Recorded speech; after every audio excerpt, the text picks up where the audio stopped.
Hai guys, Assalamualaikum warahmatullahi wabarakatuh. Apa kabar? Mudah-mudahan sehat selalu. Jumpa lagi dengan aku Arif dan kali ini guys, kita akan lanjut lagi untuk belajar materi SK dan kali ini kita akan ngebahas soal TWK HOTS CPNS tahun 2021 ya. Oke teman-teman, seperti biasa sebelum kita ke informasinya, jangan lupa untuk klik tombol subscribe dan klik juga tombol lonceng di sampingnya biar nanti kalian dapat notifikasi kalau aku udah upload video-video terbaru. Share juga videoku ke teman-teman kalian dan jangan lupa juga untuk follow akun Instagramku di @matarifm. Sebelum kita lanjut, buat teman-teman semua, aku pengen rekomendasikan buku yang nantinya akan dapat free mentoring dengan mentor profesional.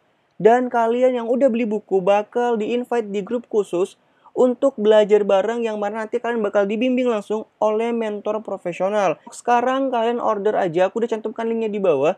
Atau kalian bisa cari juga tokonya di Shopee di toko Idola CPNS. Buat teman-teman juga yang pengen paket lengkap rekomendasi persiapan CPNS selain buku SKD, kalian juga bisa ikutan bimbel online di jadicpns.com. Karena di bimbel ini udah tersedia ribuan soal-soal SKD dengan sistem CATBK ini tentunya udah terupdate dan ada pembahasannya juga, teman-teman gak usah khawatir. Dan ini juga soal-soalnya itu udah mencakup soal-soal CPNS yang pernah muncul dan prediksi soal-soal yang akan muncul. Dan teman-teman juga jangan khawatir karena pada bulan ini itu lagi ada diskon potongan harga sebesar 27.000 dengan menggunakan kode dunia CPNS. Oke, tanpa berlama-lama lagi kita langsung aja ke latihan soalnya. Seperti biasa teman-teman silakan dikerjakan terlebih dahulu. Jumlah soalnya ada 8 dan aku harap teman-teman bisa mengerjakan 8 soal ini hanya dalam waktu 5 menit ya. Oke, kalau udah kita langsung aja ke soalnya. Ini dia.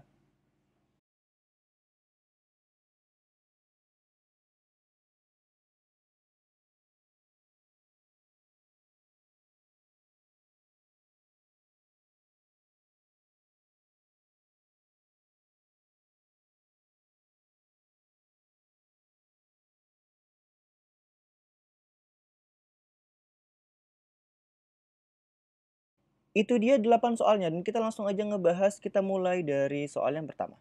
Berikut ini yang merupakan hubungan sila keadilan sosial bagi seluruh rakyat Indonesia dengan pasal-pasal dalam Undang-Undang Dasar 1945 adalah yang A pasal 29 ayat 1, B pasal 27, C pasal 1 ayat 2, D pasal 27 ayat 2, atau yang E pasal 22E. Jawabannya adalah yang D ya, pasal 27 ayat 2. Kita ke pembahasan. Hubungan sila keadilan sosial bagi seluruh rakyat Indonesia dengan pasal-pasal dalam Undang-Undang Dasar ada pada pasal 23, 27 ayat 2, pasal 31, pasal 33, dan pasal 34 Undang-Undang Dasar ya. Jadi jawabannya adalah yang D. Soal kedua, perhatikan pernyataan berikut ini. Yang pertama mengutamakan kepentingan negara dan masyarakat. Yang kedua mengutamakan musyawarah dalam pengambilan keputusan. Yang ketiga tidak memaksakan kehendak pada orang lain. Yang keempat memajukan pergaulan demi persatuan dan kesatuan bangsa Indonesia. Yang kelima rela bekerja keras. Yang merupakan pengamalan nilai praktis Pancasila sila keempat yang berhubungan dengan HAM adalah nomor apakah A 123, B 134, C 235, D 345, atau yang E 2 dan 4. Jawabannya yang A ya. Jadi jawabannya adalah pada poin 1, 2, dan 3. Kita ke pembahasannya. Pengamalan nilai praktis Pancasila sila keempat yang berhubungan dengan HAM antara lain yang pertama mengutamakan kepentingan negara dan masyarakat, yang kedua tidak memaksakan kehendak pada orang lain, yang ketiga mengutamakan musyawarah dalam pengambilan keputusan, keempat menerima dan melaksanakan keputusan musyawarah, yang kelima mempertanggungjawabkan setiap keputusan musyawarah secara moral kepada Tuhan Yang Maha Esa. Ya, jadi jawabannya adalah yang A, 1, 2, dan 3. Soal ketiga, Pancasila mengandung nilai-nilai luhur yang dijadikan tolak ukur dalam melaksanakan pembangunan nasional, baik perencanaan, pengorganisasian, pelaksanaan, pengawasan, maupun evaluasinya. Pernyataan tersebut merupakan pengertian fungsi Pancasila sebagai apakah A. Pandangan hidup bangsa, B. Paradigma pembangunan nasional, C. Moral pembangunan, D. Cita-cita dan tujuan nasional, atau yang E. Pengamalan Pancasila. Jawabannya adalah yang C. Moral pembangunan. Kita ke pembahasan ya. Pancasila mengandung nilai-nilai luhur yang dijadikan tolak ukur dalam melaksanakan pembangunan nasional, baik perencanaan, pengorganisasian, pelaksanaan, pengawasan, maupun evaluasinya. Pernyataan tersebut merupakan pengertian fungsi Pancasila sebagai moral pembangunan ya. Jadi jawabannya adalah yang C. Soal nomor 4. Sebagai dasar negara, Pancasila mengandung nilai-nilai kerohanian di dalamnya. Hal yang bukan termasuk nilai kerohanian adalah A. Nilai kebenaran, B. Nilai material, C. Nilai estetis, D. Nilai religius, atau yang E. Nilai moral. Yang bukan ya, di sini yang bukan. Nah, jawabannya itu adalah yang B. Nilai material. Kita ke pembahasan. Nilai kerohanian adalah segala sesuatu yang dapat bermanfaat bagi rohaninya seorang manusia. Nilai ini dibedakan menjadi 4 hal, yaitu yang pertama nilai kebenaran, segala sesuatu yang bersumber pada akal manusia, rasio, budi, cipta manusia. Kemudian nilai keindahan atau estetis yang bersumber pada perasaan. Kemudian nilai kebaikan atau moral yang bersumber pada kehendak manusia. Dan yang terakhir nilai religius yang merupakan nilai mutlak dari nilai kerohanian. Nilai ini menduduki posisi tertinggi dibanding 3 nilai lainnya ya. Selain rekomendasi buku buat teman-teman sekarang yang lagi nyari nih paket-paket tryout yang sudah sesuai dengan CATBKN, aku juga bisa rekomendasikan teman-teman untuk daftar di sini jadi cpns.com. Karena di sini paket soalnya udah banyak banget dan teman-teman juga nanti ini udah 110 soal dan waktunya juga udah ada 100 menit di mana teman-teman nanti udah bisa mulai membiasakan diri untuk mengerjakan soal dengan menggunakan waktu. Buat teman-teman yang pengen daftar di jadi cpns.com, kalian bisa langsung daftar aja pada link yang ada di deskripsi video ini juga ya. Soal nomor 5.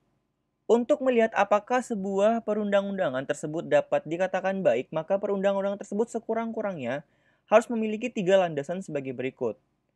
A. Landasan sosiologis, eksaminatif, dan yuridis.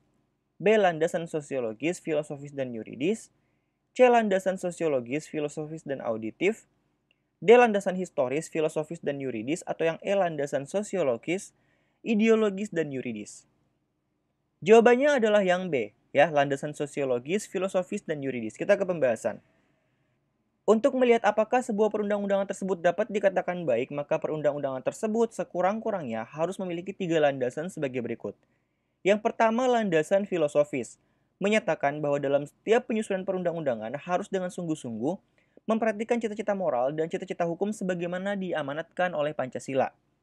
Yang kedua, landasan sosiologis, menyatakan bahwa peraturan perundang-undangan yang dibuat harus berkaitan dengan kondisi atau kenyataan yang tumbuh dan hidup di masyarakat. Dan yang ketiga, landasan yuridis, ini menyatakan bahwa peraturan perundang-undangan dibuat oleh lembaga berwenang, mengikuti prosedur tertentu dan tidak bertentangan dengan peraturan yang lebih tinggi, ya. Jadi jawabannya adalah yang B. Soal nomor 6. Badan Pemeriksa Keuangan atau BPK merupakan suatu badan yang bertugas memeriksa pengelolaan dan tanggung jawab keuangan negara. Fungsi dari BPK antara lain: A. Fungsi operatif, yudikatif, dan advisory. B. Fungsi operatif, konsultatif, dan advisory.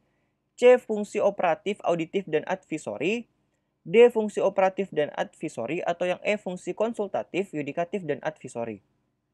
Jawabannya adalah yang A, fungsi operatif, yudikatif, dan advisory. Kita ke pembahasan. Badan Pemeriksa Keuangan atau BPK merupakan suatu badan yang bertugas untuk memeriksa pengelolaan dan tanggung jawab keuangan negara.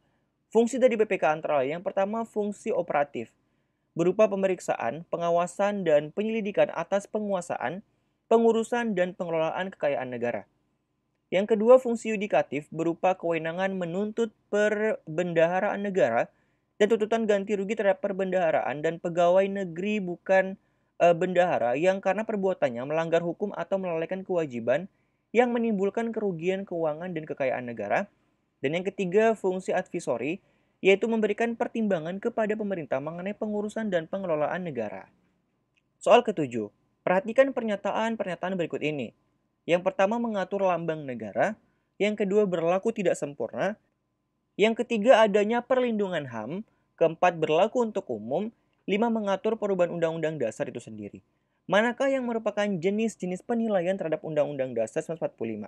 Apakah yang A, 1 dan 2, B, 2 dan 3, C, 3 dan 4, D, 2 dan 4, atau yang E, 3 dan 5?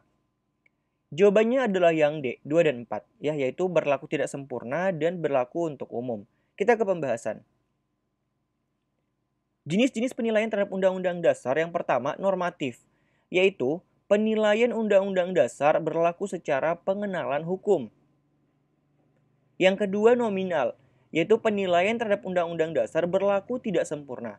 Dan yang ketiga, sematik, yaitu penilaian terhadap Undang-Undang Dasar berlaku untuk umum, ya. Jadi jawabannya adalah yang D, 2 dan 4. Soal nomor 8. Hubungan wewenang antara pemerintah pusat dan pemerintah daerah, provinsi, kabupaten, dan kota, atau antara provinsi dan kabupaten dan kota, diatur dengan undang-undang dengan memperhatikan A. Keragaman daerah, B. Kaidah agama, C. Mayoritas penduduk, D. Pendidikan, atau yang E. Sosial kebudayaan.